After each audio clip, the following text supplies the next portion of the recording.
अस्सलाम वालेकुम दोस्तों, उम्मीद करता हूँ आप सब लोग खैरियत से होंगे। मेरा नाम अब्बास और आप देख रहे हैं कतर इन्फो डेली। आज के इस वीडियो में हमारा जो टॉपिक है वो है कतर का फैमिली रेजिडेंस वीज़ा किस तरह हासिल किया जाता है, इसकी कितनी एग्ज़ाम है, रिक्वायरमेंट क्या होती है, वीज़ा प्रोसेसिंग की जो टाइम है वो कितना है, प्रोसेस किया कैसे जाता है और कौन-कौन सी जो मुश्किलात है वो चैलेंजेस जो हैं वो सामने दरपेश होते हैं। शुरू करते हैं। इसमें सबसे पहले मैं इसका तारुफ करवा दूँ। फैमिली रेजिडेंस वीज़ा वो होता है जिसमें आप तवील मुद्दत के लिए या ज़्यादा टाइम के लिए अपनी जो फैमिली है जिसमें माँ-बाप और अपने जो बीवी बच्चे हैं उनको अपने साथ कतर में ला सकते हैं।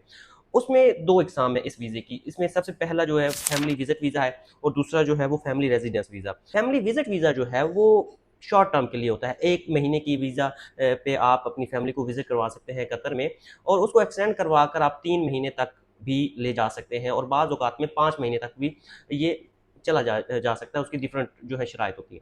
अब आ जाते हैं फैमिली वीज़ा जो रेज़िडेंस वीज़ा है, इसमें तवील मुद्दत के लिए आप अपने साथ अपनी फैमिली को जो है रख सकते हैं, जिसमें अपने माँ-बाप और बीवी बच्चे। इसका प्रोसेसिंग टाइम कितना है? प्रोसेसिंग टाइम जो है वो तकरीबन बाज़ औक़ात में तमाम तर डॉक्यूमेंट्स अगर क्लियर हैं, तमाम तर चीज़ें अगर बिल्कुल स्मूथ चल रही हैं, तो विदिन 1 मंथ जो है वो अ, क्लियर हो जाता है। लेकिन बाज़ औक़ात में 5 महीनों तक भी चीज़ें जो हैं वो बीच में घूमती रहती हैं। वजह ये होती है कुछ डॉक्यूमेंट्स की कॉम्प्लिकेशंस होती हैं या इमिग्रेशंस के जो मैटर होते हैं वो उनमें कुछ चीज़ें जाके फँस जाती हैं। लेकिन चीज़ें अगर आपकी as according to law proper होंगी तो वो आपको वीज़ा जो है वो मिल जाएगा। और इसकी फ़ीस कितनी होती है? इसकी फ़ीस 200 कतरी रियाल होती है अप्लाई करने की।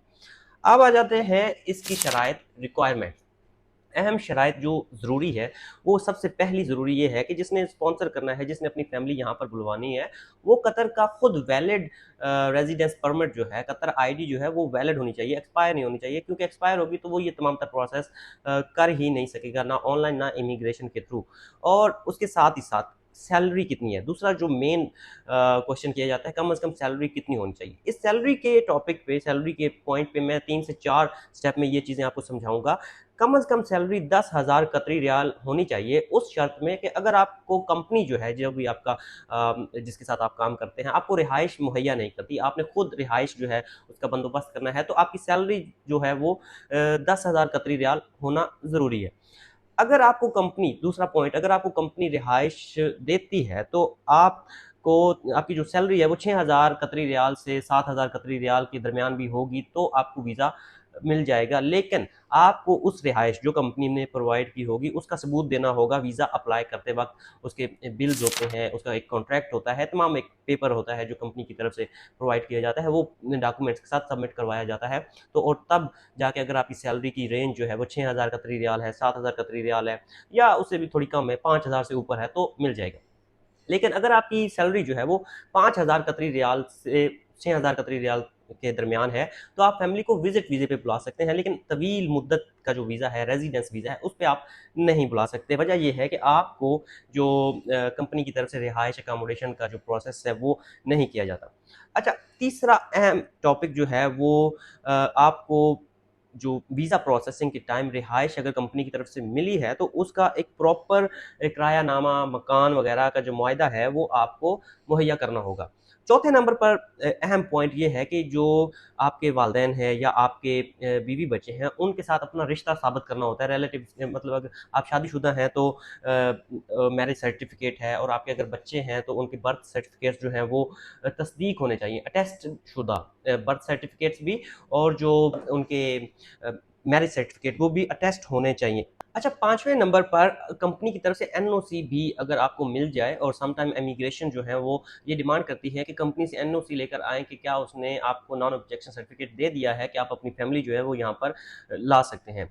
और छठे पॉइंट पर कतर में आने के बाद आपकी फैमिली का एक तिबी मुआयना होगा, मेडिकल टेस्ट होगा जिसमें चेस्ट एक्स-रे होगा, एचआईवी टेस्ट वगैरह होंगे और डिफरेंट जो है फिंगरप्रिंट्स भी होंगे जिसमें बच्चों की अगर उम्र 18 साल है या माँ-बाप की उम्र जो है वो अकॉर्डिंग टू लॉ उनके फिंगरप्रिंट्स भी यहाँ पर लिए जाएँगे। अच्छा, सबसे आखिर और इम्पोर्टेंट जो पॉइंट है रिक्वायरमेंट्स में वो तालीमी रजिस्ट्रेशन, उसकी मैं अपडेट भी इधर से शेयर कर देता हूँ कि वो इस तरह है कि अगर आपके जो बच्चे हैं वो 6 साल से 18 साल में उनकी उम्र है तो उनका जो तालीमी स्टेटस है वो कतर की मिनिस्ट्री ऑफ एजुकेशन के पोर्टल पर अपडेट होना ज़रूरी है कि वो पढ़ रहे हैं, कहाँ पढ़ रहे हैं, ख़्वाह वो कतर में पढ़ेंगे या ऑलरेडी कहीं स्कूल में पढ़ रहे हैं, कतर में या कतर से बाहर। अब आ जाते हैं कि आपने अप्लाई कैसे करना है। इसमें अपने 2 तरीके हैं, या तो आप इमिग्रेशन ऑफ़िस में जाकर तमाम तर चीज़ें, डॉक्यूमेंट्स लेते जाएँ, अपनी तमाम तर इन्फॉर्मेशन जो है लेते जाएँ और वहाँ जाके सबमिट करवाएँ, या आप ऑनलाइन खुद मित्राज 2 की ऐप पे जाएँ, वहाँ पर फैमिली रेज़िडेंस वीज़ा पर अप्लाई करें और उसमें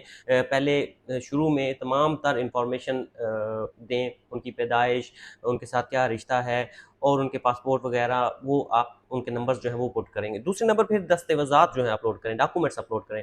डॉक्यूमेंट्स में उनकी passport, certificates, marriage certificate, birth certificates या जो-जो भी डिमांड की जाएगी, एनओसी कंपनी की तरफ से, और अकोमोडेशन का जो प्रूफ़ है वो अप्लाई करते वक़्त वहाँ पर आप सबमिट करें।